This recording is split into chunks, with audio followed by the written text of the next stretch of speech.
সুধী দর্শক, এটা হচ্ছে আমাদের সিলেটের সবচেয়ে গুরুত্বপূর্ণ যে জায়গা এবং গুরুত্বপূর্ণ যে রাস্তা, জিন্দাবাজার রাস্তা। বন্দর বন্দর বাজার টু জিন্দাবাজার রাস্তা।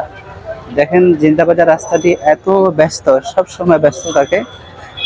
হাজার হাজার গাড়ি রিক্সা সব সময় চলাচল করে। আর এই যে দেখছেন, এভাবে অবৈধভাবে ফুটপাত দখল করে, রাস্তার পাশ দখল করে কিভাবে ব্যবসা করছে, এগুলো দেখার কেউ নাই। আর কে দেখবে?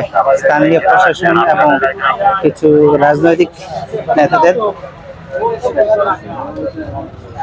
যোগ সাজসে এই অবৈধ ফুটপাতগুলো গড়ে উঠেছে। তো 24-এর আগে কিন্তু ছিল, কিন্তু এরকম ছিল না, অনেকটা সুন্দর ছিল সিলেট শহরের অবস্থা। এখন রাত 11টার উপরে হয়ে গেছে, তাই মানুষের জনসমাগম অনেক কম এবং যানবাহনের চলাচল অনেক কম, তাই এখন একটু ফাঁকা। কিন্তু এই রাস্তা দিয়ে দিনের বেলায় হেঁটে যাওয়ার কোনো সাধ্য নেই। আর এভাবে শুধু যে বন্দরবাজার টু জিন্দাবাজার রাস্তা অবৈধভাবে হকাররা ফুটপাত দখল করে ব্যবসা করছে, বিষয়টা কিন্তু তা না। সিলেটের সবগুলো গুরুত্বপূর্ণ রাস্তা দখল করে এভাবে চলছে রমরমা ব্যবসা। এই যে দেখেন কিভাবে জ্যাম লেগেছে।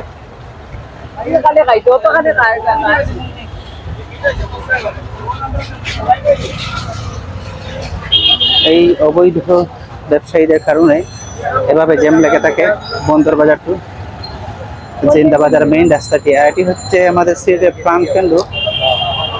আর এই প্রাণ কেন্দ্রটির অবস্থা দেখতে পাচ্ছেন কি ভয়াবহ।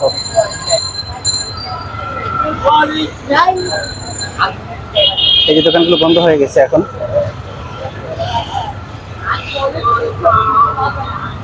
রাত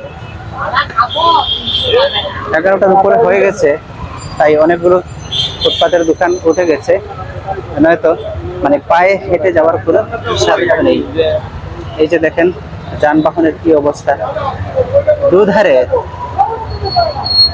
জিন্দাবাজার মেইন রাস্তার দুপাশে, পূর্ব পশ্চিম দুপাশে এভাবে অবৈধ ফুটপাত দখল করে অসাধু ব্যবসায়ীরা ব্যবসা করছে।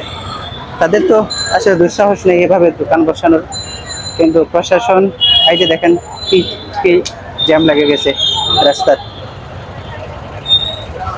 অসাধু ব্যবসায়ী এবং প্রশাসনের ছত্রছায়ায় তার সাথে জড়িত রাজনৈতিক নেতারা, তাদের কারণেই এই ফুটপাতগুলো এভাবে দখল হয়ে আছে।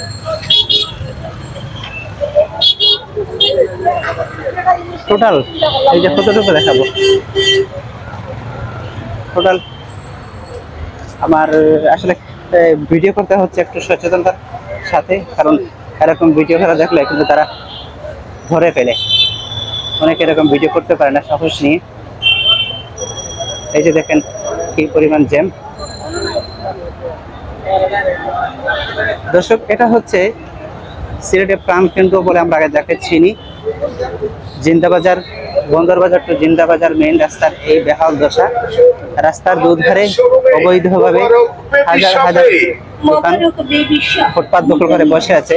এই দোকানগুলো তারা কিন্তু মালিকেরা কিন্তু বসার এত দুঃসাহস পেত না।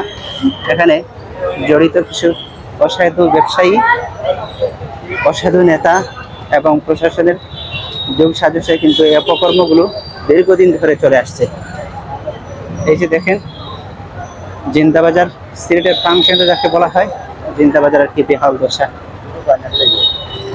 চারিদিকে রাস্তার দুধারে এভাবে অবৈধ ফুটপাত, এবং এই অবৈধ ফুটপাত দখল করে ব্যবসায়ীদের এই জ্যাম সৃষ্টি করার কারণে কিন্তু সিলেটের প্রাণ কেন্দ্র নামে পরিচিত এবং চারিদিকে খুবই সুউচ্চ এবং সবচেয়ে নামি দামি মার্কেটগুলো কিন্তু এই জিন্দাবাজারে অবস্থিত। দেখেন কি অবস্থা। আপনি যে ফ্রেশ ভাবে যে পায়ে হেঁটে যাবেন সেই সাধ্য নেই। দেখেন কি একটা অবস্থা।